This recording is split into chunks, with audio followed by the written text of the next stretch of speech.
Assalamualaikum warahmatullahi wabarakatuh.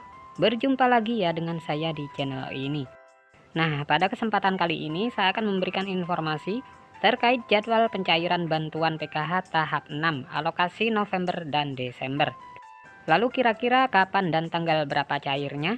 Maka dari itu simak terus videonya sampai selesai ya, agar supaya tidak menimbulkan gagal paham dalam menyerap informasinya. Nah, terkait jadwal pencairan bantuan PKH tahap 6 di tahun 2024 ini akan kembali dicairkan di bulan Desember tahun 2024. Dan pencairannya itu dirubah menjadi per 2 bulan ya, bukan per triwulan lagi. Jadi yang biasanya anak SD mendapatkan 225.000, sekarang menjadi 150.000 ya. Kemudian untuk komponen anak SMP yang tadinya 375.000, sekarang menjadi Rp250.000. Kemudian untuk komponen anak SMA yang tadinya 500.000, sekarang menjadi Rp333.000. Kemudian untuk penyandang disabilitas berat yang tadinya 600.000, sekarang menjadi Rp400.000. Kemudian yang komponen lansia juga sama, yang tadinya 600.000, sekarang menjadi Rp400.000. Kemudian untuk komponen ibu hamil yang tadinya Rp750.000, sekarang menjadi Rp500.000. Begitu juga untuk komponen anak balita ya, sama seperti ibu hamil. Yang tadinya Rp750.000, sekarang cairnya Rp500.000. Nah, ini untuk pencairan PKH per 2 bulan ya. Dan ini berlaku sampai di akhir tahun 2024 atau tepatnya di bulan Desember tahun 2024. Nah, mengenai pencairan bantuan PKH tahun 2024, di mana untuk pencairan bantuan PKH di tahun 2024 itu masih sama ya, yaitu melalui kartu KKS.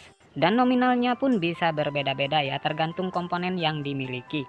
Selain itu juga sudah ada peraturan yang sudah ditetapkan ya, dalam hal pencairan PKH di tahun 2024.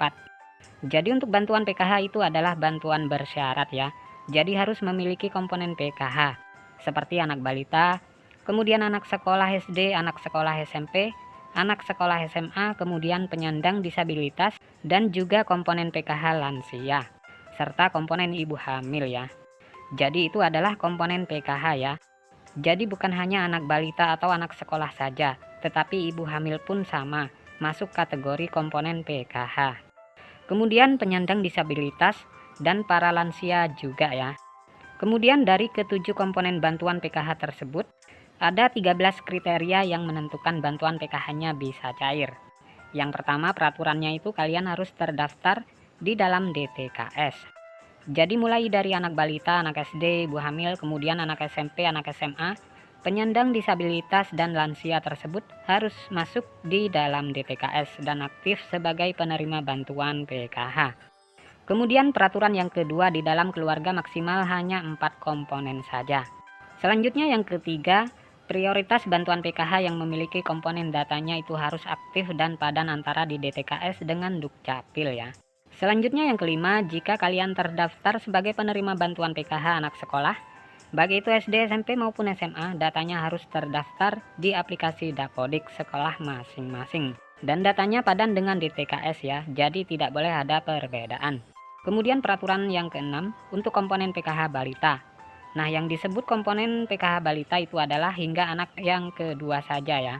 Kemudian selanjutnya, komponen anak balita umurnya itu adalah sekitar 0 sampai 6 tahun. Kemudian selanjutnya peraturan yang ke-8 yang dianggap komponen disabilitas itu hingga 4 orang saja. Selanjutnya komponen lansia, peraturannya adalah yang dibilang komponen PKH lansia sama ya, seperti penyandang disabilitas, yaitu maksimal 4 orang saja. Selanjutnya peraturan yang ke-12 untuk komponen ibu hamil. Nah, ini yang dianggap atau dibilang komponen PKH ibu hamil adalah hanya sampai kehamilan yang kedua saja. Kemudian peraturan yang terakhir, jika di dalam anggota keluarga memenuhi atau memiliki lebih dari satu komponen, maka yang dianggap penerima bantuan PKH adalah dari nominal yang paling tertinggi dahulu. Ya, misalkan ada penyandang disabilitas, kemudian juga memiliki anak normal ya yang bersekolah di jenjang SD. Sedangkan untuk nominal penyandang disabilitas dan anak sekolah SD itu nominalnya berbeda ya, lebih besar penyandang disabilitas dibanding dengan komponen anak SD. Maka yang masuk komponen PKH adalah komponen disabilitas yang didahulukan. Nah, jadi sudah jelas ya, itu adalah peraturan bantuan PKH di tahun 2024. Sementara untuk tanggal waktu pastinya pencairannya akan dimulai kapan, kita tunggu informasi selanjutnya. Nah, sekian dulu informasi ini, semoga bermanfaat. Assalamualaikum warahmatullahi wabarakatuh.